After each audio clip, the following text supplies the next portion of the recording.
So there's the Olelo Nohea, Kamakani Owili, Keau Kawili. So the Owili wind of the Kawili period.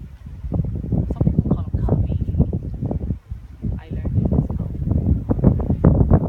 So that's the name of this wind. Kamaoa get two winds, the Kamakani Owili and Kamakani Oa. And the Oa probably referenced during the time when Moli died, the sound of her kapa fluttering as she ran away from the guy that she didn't like. Yeah, she never liked Mary. Did you tell them that story? No, I never. That's a good story. Did you tell them about the Keoni and stuff? You can share. Yeah, Keoni, you can share. I'm videoing this, by the way. Oh, okay.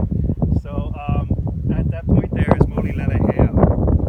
And there's a story about a woman whose father arranged a marriage with another man that she did not find appealing.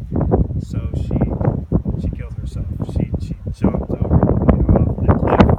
And I believe she turned into an albatross? Moli. Yeah, that's the name of albatross. But there's actually a heiau there called Moli Lele.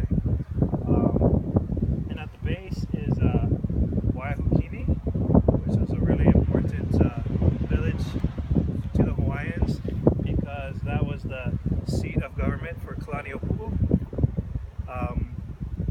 And he actually lived out the end of his days there, and when he died, that's of course when he told Kivala'o and Keohua and Kamehameha what their roles would be.